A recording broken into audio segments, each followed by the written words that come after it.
My first experience with chest discomfort occurred at the ripe old age of 19. It was about 11 years before I was diagnosed with an actual heart condition.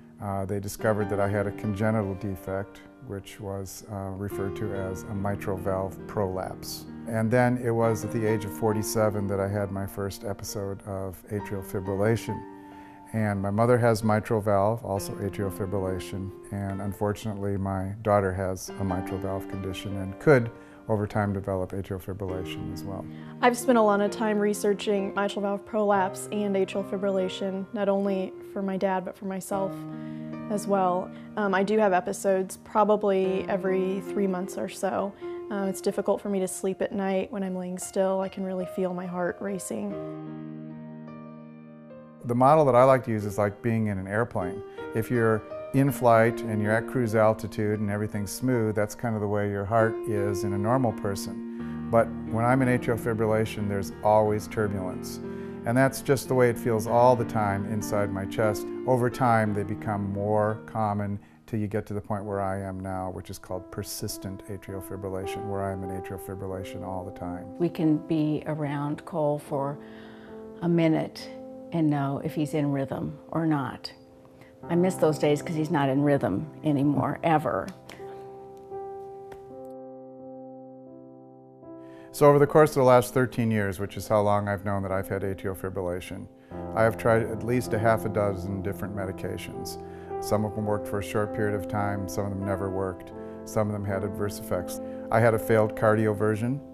I have researched and looked at 3 or 4 different types of surgeries, and one of my fraternity brothers, turns out that not only is he a cardiovascular surgeon, but he specializes in atrial fibrillation. And he suggested that I try his procedure, which is called HIFU, and according to the surgeon, the procedure went perfectly. Well, I went in and out of rhythm for a period of about, I don't know, a month or 2, and then I kind of stayed out of rhythm, and finally at the end of 3 months, he agreed that the procedure had failed, and I was really feeling down.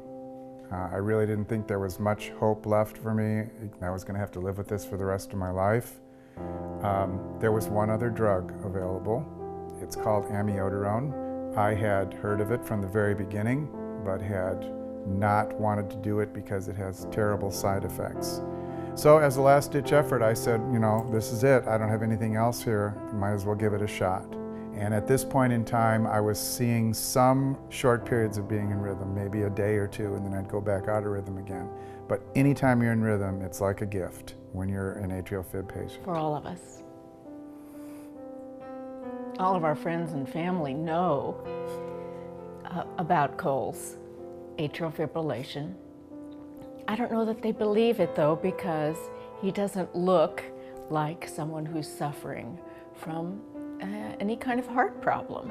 No one knows about the fact that he wants to jump out of his skin because of the way his heart is beating, that there's a vice on his chest, and I can only imagine what that feels like. There were times when I'd go to the cardiologist and I'd say, well, my wife wishes she had her husband back. She feels like she's lost her husband. Not lost, just we treasure the moments where he's himself, and my heart goes out to him when he's trying to rise above it. At any rate, I continued to stay on the amiodarone because I had nothing else. And little did I know that it was doing serious damage to my lungs. And in the last 6 months, I've had 3 bouts of very serious pneumonia. My lungs are still full of fluid, and they don't know why my lungs aren't clearing out. And maybe in a year or 2 or 5, they're going to come up with some new procedure that might work for me, or some new medication. And so we want to make sure that research continues and that people like the American Heart Association continue to give money to this cause, because it's a very worthy cause.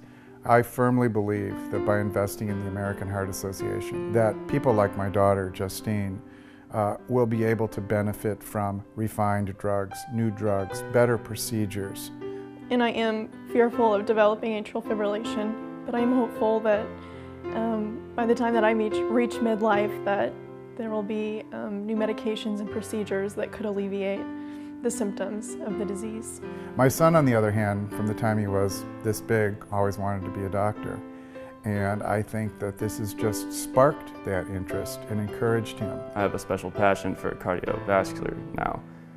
And with its complexity, its basically possibilities are endless. What you can do, as long as, any minor detail, any minor enhancement can be so beneficial. The observed advancements in healthcare can only be possible if people are willing to invest in the cause and not only benefit my dad specifically, but everyone, my sister, and hopefully our family in the future. Think about the intricacy of electrical conductivity and then put that around an organ as important in your body as the heart. No wonder it's so complicated and why they're having so much trouble figuring out how to control that. And they will. It just takes time.